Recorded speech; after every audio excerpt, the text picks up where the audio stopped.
Why is Goblin Piledriver never sad? Because he has protection from the blues. This video is sponsored by Cool Stuff Inc. with free weekly content and free shipping on orders over $150. You can save 5% site-wide by using the promo code MTGMudsta. If you're looking for a direct way to help the channel, please consider joining my Patreon and becoming a member of the generic Goblin Gang. Hey gang, and welcome back. Today's game has Mathieu, Arja, and John rejoining me. I am playing my Commodore Guff Planeswalker deck, keeping a Plains, Clifftop Retreat, Oath of Liege, Rings of Brighthearth, Forge of Heroes, and Experimental Augury. Matt has built the War Doctor, and he's partnered him with Clara, naming Black. He keeps Plains, Caves of Koilos, Animate Dead, Command Tower, Underworld Breach, Burgi, and a Magmatic Chandler. John is rocking Roma, and it's an artifact-based deck, and he keeps Planar Bridge, Everflowing Chalice, Reliquary Tower, Swamp, Grand Architect, Tezzeret Betrayer of Flesh, and Empowered Autogenerator. Last but certainly not least, Arja is playing Malik and he wants to make a sacrifice. He's got Orzhov Basilica, Plains, Dam, Teleportation Circle, Swords to Plowshares, Chaos Warp, and Phyrexian Arena. John wins the die roll and starts us off. He draws and plays a Swamp. Matt plays a Command Tower. I play a Plains and pass. Arja quickly drops a Concealed Courtyard, passing back to John. John's got an island for turn, and taps out to kick Everflowing Chalice once. Matt plays a Plains and casts Soul Ring. He then taps the ring and his tower to help cast Magmatic Chandler and passes to me. I've got an island for turn and cast Oath of Liege, passing to Arja. Arja gets his Oath trigger on his upkeep and puts a mountain into play from his library. He then draws after shuffling. He plays a Plains for turn and then main phases a Chaos Warp targeting my Oath, which I then shuffle in. I then reveal off the top, hitting a Chromatic Lantern which comes into play, and he passes to John. John plays out Reliquary Tower and then taps out for an Empowered Autogenerator and passes to Matt. Matt plays Caves of Koilos and then taps enough mana to cast the other side of Burgi, Harnfell Horn of Bounty. He then moves to combat and hits Arja with the Chandler. I've got a Plains and tap 4 for Commodore Guff. Once he's out, I uptick him, making a Wizard Mana Dork and passing. Arja's got a Dark Ritual in his main phase, which once it resolves, gives him enough mana to cast Malik. With Malik coming in, he picks Matt. They each have to guess a creature, which has them both picking the Chandler. This is then sacrificed, and Arja makes a treasure token. He then plays a land for turn, which is a tapped Orzhov Basilica, and returns a land to his hand. John draws, and taps his Autogenerator, putting a counter onto it to make 1 mana. He then casts Karn, Scion of Urza, and he downticks the Walker once he's out to make a Construct token. He then passes to Matt after that. Matt has a Luxury Suite for turn, and taps 4 for Chaos Wand. He passes after that. I play a Plains and cast a Flux Channeler.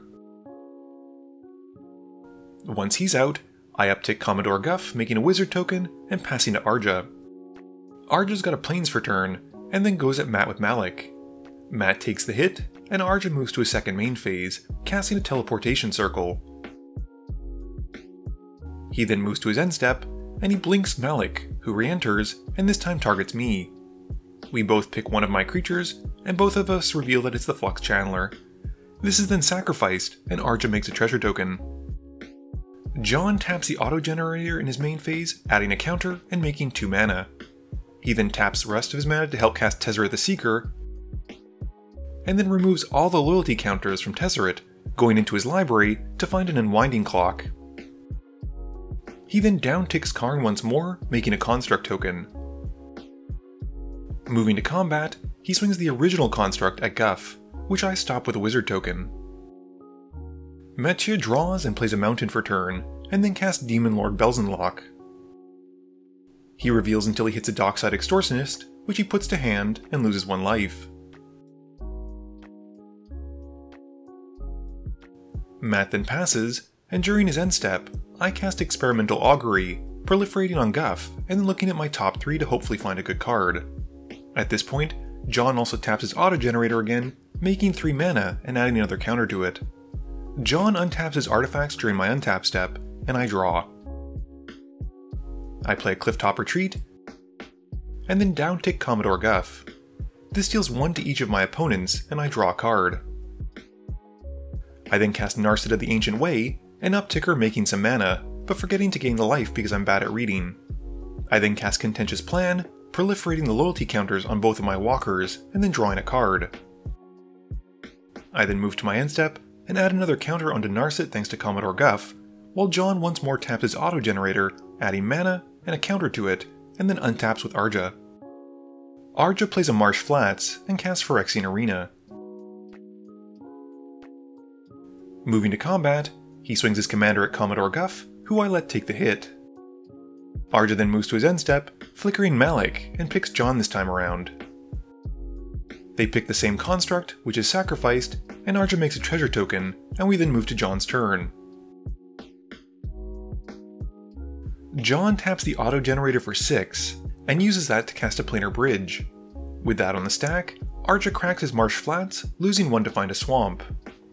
Once that's out, Arja then casts a big score, discarding a card, and then drawing 2 and making 2 treasures. Sadly he has no answer, and the bridge then resolves. John then casts Thran Temporal Gateway, and once that's out, he upticks Karn. He reveals his top 2 cards and has Matt pick 1, and Matt gives him the island. Moving to combat, the construct then goes at Arja, who takes the hit. John's artifacts untap during Matt's untap step, and Matt draws for turn, and then casts Dockside Extortionist. John announces he'll respond once he gains priority, and he taps the auto-generator for mana and adds a counter to it, plus taps a bit more to help activate the planar bridge. He then goes into his library, and finds and puts to field a Darksteel Forge. Matt's Dockside comes in, and he makes 13 treasures. He then casts the War Doctor, and once that's done, activates Harnfell, discarding a card and exiling his top 2. This gives the Doctor a time counter. Matt then activates the Chaos Wand, and targets Arja with the ability. Arja reveals until he hits Corrupted Conviction, which Matt casts, and sacrifices a Dockside Extortionist, which has Arja getting another treasure token from Malik. Matt then casts Animate Dead from his hand, and brings back the Dockside, making even more treasures. He pays 4 of them into a Wand of Wonders, which he then activates, and rolls while we're exiling off the top. Because of how the wand works with the War Doctor, Matt's able to add a counter for each card exiled onto him, and he then rolls a 6. This means he only gets 1 of the cards, and he casts my Gamble. He then finds a card, and randomly discards Swiftfoot Boots. Matt then casts an Underworld Breach, and once it's out, activates Harnfell again to discard a card and exile his top 2, and adds another counter onto the Doctor. Matt then casts Clara, and once she's out, uses Underworld Breach to help escape his Swiftfoot Boots after exiling more cards and adding 2 more counters onto the Doctor, thanks to Clara doubling his ability. Moving to combat, the Doctor goes at John, and the Demon Lord goes at Arja. Matt gets 2 on attack triggers thanks to Clara from the War Doctor as well, and he puts both onto John, taking him out completely, and Arja also takes his hit. In his second main phase, Matt then plays Guild Artisan and passes to me. I draw and play an island. I uptick Commodore Guff to make a wizard token, and then cast Rowan's Talent and put it onto Narset. I use her ultimate to gain 2 emblems from doing so, and I follow that up with Mystic Remora, getting 2 emblem triggers. I think about blasting Clara until I realize she's a 2/6, so that won't work, so I just hit Matt for 4. I then pass to Arja and add a counter to Narset thanks to Commodore Guff's end of turn ability. Arja loses 1 to the arena and draws from it and for turn. He casts Smothering Tithe and lets me draw from the Remora trigger. He then moves to his end step and blinks Malik. With Malik's ability he targets Matt, and they pick differently sadly for Matt, with Matt losing the War Doctor and Dockside Extortionist, while Arja makes 2 treasure tokens and then passes to Matt. Matt doesn't pay for the Tithe, but does pay 7 in his pre-combat main phase for Tybalt, Cosmic Imposter, and then upticks the Walker. This has him exiling everyone's top card, and adding more counters to the War Doctor. He then plays the Swamp he exiled as his land for turn, and moves to combat. He swings Clara at me, while Bells and Lock once more goes at Arja. This has Matt making some treasure tokens from Clara attacking thanks to Guild Artisan, and I block while Arja takes the hit. I draw and pay for the Remora's cumulative upkeep cost. I then uptick Narset and make my mana and remember to gain a life. I then use the mana to help cast Chandra Flamecaller, and uptick her to make 2 hasty 3/1 elemental tokens. I also blast Matt for 4 thanks to the 2 Narset emblems. I swing them and the wizards at Tybalt to take him out. I then make another wizard token from Commodore Guff, and tap the rest of my mana for an Archaeomancer's map. It comes in, and I find 2 Plains tokens to put to hand. I then pass, and with my elementals getting sacrificed, Arja makes 2 more treasure tokens. Arja loses 1 to the draw from the arena and draws for turn. He plays a Nomad Outpost, which comes in tapped, and then casts It That Betrays. He swings Malik at Matt, who takes the hit. Arja then says he'll move to his end step, which has Matt activating the Wand of Wonder. He rolls a 16 while we're revealing, and he casts the Wrath of God and the Shoulder's Edict. He picks the mode for the Edict to have his opponent sacrifice a Planeswalker, and before resolving the Edict and the wipe, Arja uses a treasure to cast Undying Malice and targets his It That Betrays. The wipe then happens with the Eldrazi coming back tapped and with a +1/+1 counter, and I sacrifice Commodore Guff to the Edict, choosing to put him to the command zone. We then move to Matt's turn. Matt draws and Arja gets a treasure. Matt then recasts the War Doctor and moves to equip him with the boots. Arja has a response though, and uses a treasure to cast Swords to Plowshares, and he targets the War Doctor. With that on the stack, Matt activates Harnfell, discarding a card and exiling his top 2 to try and find an answer. He hits nothing of worth sadly, and the Doctor goes back to exile while Matt gains some life. Matt then plays a land he'd exiled with Harnfell for his land for turn, and passes. I don't pay the upkeep cost for Remora, sacrificing it and drawing a card. I then uptick Narset, gaining 2 mana and some life, and cast Rings of Brighthearth. I play out Chandra, Awakened Inferno, dealing 4 to Matt with the emblems, which I mark later on, and uptick her to give Matt and Arja an emblem. I like this plan so much, I pay for the Rings ability and get an extra copy of it. I then uptick Chandra Flamecaller, making 2 more elemental tokens, and swing them both at Matt. Matt responds by casting Crackling Doom from exile, and Arja and I take 2, and we have to sacrifice our largest creatures. It's one of the elementals, so Matt only takes 3, and I then pass to Arja. Arja loses 2 to the emblems on his upkeep, and 1 from the arena, drawing for it and for turn. He doesn't stop there though, casting Sign in Blood, losing 2 and drawing 2. He then casts an Arcane Signet, and then Mahadi, Emporium Master. We then see Malik come back, and it doesn't matter who gets the trigger, and Arja just passes turn.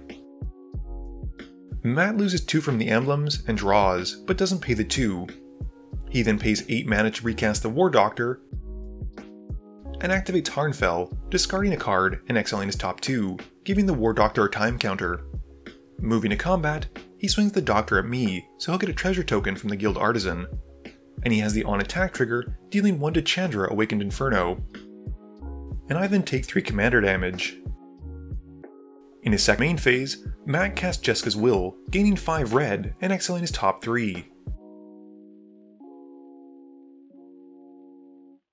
He hits nothing of worth though, so uses 4 of the 5 mana to activate Wand of Wonder once more.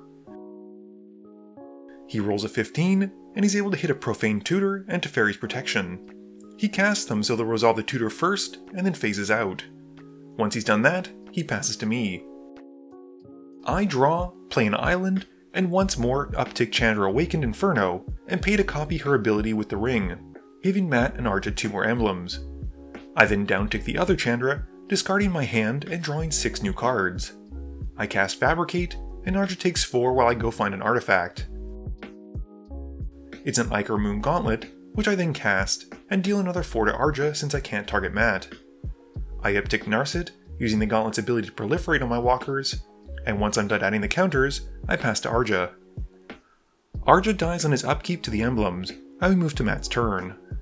Matt phases back in and takes 4 from the emblems. He taps 8 to recast Clara, and once she's out, casts Cling to Dust and exiles a card from my graveyard, getting 2 more counters onto the War Doctor. He then uses Harnfell to discard a card and exiles 2 more cards, giving the Doctor 2 more time counters. He then goes for the Wand of Wonder, hoping to hit enough cards to put him over 20 counters. I exile my top 4, which gives the Doctor 8 counters, and when combined with Clara's ability, this means he's at 22. I am most certainly dead at this point with attacks, and I know when I'm beat, and Matt wins the game. Game review time. This game was 59 minutes and 39 seconds, and it was pretty action-packed. I was really pumped to see Matt's War Doctor and Clara deck, because I'm actually trying to build one as well, albeit in Naya colors and focusing more on Cascade. It was so fun to see the interaction between Wand of Wonder and Chaos Wand, and just how ridiculous the War Doctor can get when you activate one of those two. Considering his fairly moderate start, John got really out of hand very quickly as soon as that unwinding clock hit the field. A lot of this was due to the fact that Empowered Autogenerator went unanswered and he was getting to add 4 counters between each of his turns seemed to really power out whatever he needed. That plus the fact that Planar Bridge was going to get untapped every turn meant that he had to be dealt with very quickly or we were all dead very quickly. Arja's Malik deck, he said in hindsight, really struggled against Commodore Guff. A lot of his removal forces people to sacrifice stuff at random, and losing a 1/1 wizard token that tapped for mana wasn't really going to cut it. And despite the fact that I felt like my Commodore Guff did pretty well this game, I've actually taken it apart since filming this. Jeskai Super Friends just isn't what I want to be doing, and I feel like there's probably something more enjoyable in those colors and that archetype that I could be playing. This video wouldn't be possible without the help from my sponsors, Cool Stuff Inc., Multizone, Original Magic Art, and Alter Sleeves. But it definitely wouldn't be possible without the help from you, the viewers, and my patrons. So I just want to say thank you for watching, and to remember, friends are just opponents you haven't eliminated yet.